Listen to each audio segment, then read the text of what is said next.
انقلاب فرانس، جسے ہم فرینچ ریولوشن بھی کہتے ہیں، تاریخ میں ایک عظیم داستان ہے جسے صدیوں تک یہ یاد رکھا جائے گا۔ یہ داستان آج سے 300 سال پہلے پیرس سے شروع ہوئی۔ اس وقت پیرس جس بادشاہ کی حکمرانی تھی اس کا نام لوئس دا 14 تھا۔ آج سے 300 سال پہلے پیرس کی مجموعی آبادی 5 لاکھ تھی۔ اس 5 لاکھ آبادی کے ساتھ پیرس کو یورپ کا بڑا شہر ہونے کا بھی اعزاز حاصل تھا۔ شہر کے ارد گرد ایک فصیل بنائی گئی تھی اور شہر کی آمد و رفت کا زیادہ تر انحصار کشتیوں پر ہوتا تھا۔ اس کے علاوہ بگیوں اور گھوڑوں پر بھی لوگ آمد و رفت کیا کرتے تھے۔ شہر کے امیر لوگ پالکیوں میں سفر کرتے تھے جسے مزدور یا غلام اٹھایا کرتے تھے۔ شہر سے دور ایک گھنا جنگل موجود تھا اور اس کے آس پاس ایک چھوٹا گاؤں موجود تھا جس کا نام وارسائی تھا۔ شکار کرنا اور کھیلنا بادشاہ کے من پسند مشاغل میں سے ایک تھا۔ وارسائی کے اس چھوٹے سے گاؤں میں بادشاہ کے آباء و اجداد نے ایک بنگلہ تعمیر کروایا تھا۔ بادشاہ جب بھی شکار پر جانے کی صحیح کرتا تو وہ اس بنگلے میں آرام کرتا تھا۔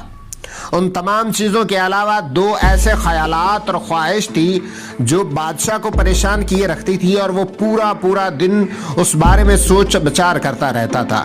پہلی تو یہ کہ وہ کوئی ایسا کام کرنا چاہتا تھا جس سے فرانس کا پورا یورپ میں مشہور ہو جائے، اور دوسرا یہ کہ وہ اپنے درباریوں کو قابو میں رکھنا چاہتا تھا جو ہر لمحہ اپنے شیطانی دماغ سے بادشاہ کا تختہ الٹنے کی منصوبہ بندی کرتے تھے۔ انہی خیالات میں محو ہوتے اسے ایک ترکیب سوچی۔ بادشاہ نے وارسائی کے مقام پر ایک محل تعمیر کرنے کا فیصلہ کیا۔ اس نے محل کو یونانی طرز پر تعمیر کرنے کا سوچا کیونکہ اس وقت یورپ میں نشاط ثانیہ کا دور تھا اور یورپ کا ہر فرد یونانی تہذیب اور ثقافت سے روشناس اور اس کا دلدادہ تھا۔ لوئس دا 14 بھی یونانی آرٹ کا دلدادہ تھا، چنانچہ 1661 میں اس نے محل کی تعمیر کی بنیاد رکھی اور محل کی تعمیر کرنے کے کام ماہرین کے سپرد کر دیا۔ پہلے تو اس کی تعمیر میں 15,000 مزدوروں نے شمولیت اختیار کی جنہوں نے دن رات ایک کر کے اس محل کی تعمیر میں حصہ لیا۔ یہ محل 700 کمروں پر مشتمل تھا جس میں 2000 فواروں کے ساتھ 1.5 لاکھ پودے بھی محل کے ارد گرد لگائے گئے تھے۔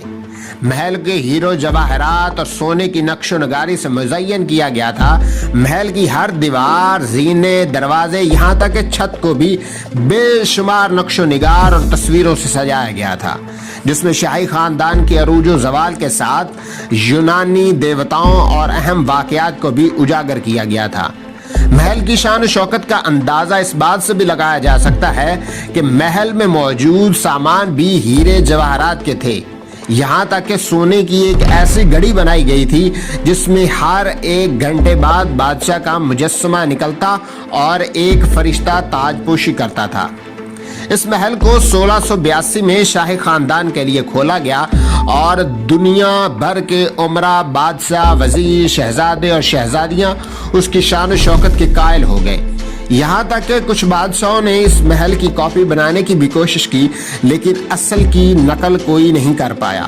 اس محل کی تعمیر سے بادشاہ کا ایک خواب تو پورا ہو گیا کہ پورے یورپ میں فرانس کا نام مشہور ہو گیا۔ اب دوسری ذمہ داری یہ تھی کہ کس طرح اپنے درباریوں کو قابو میں کیا جائے۔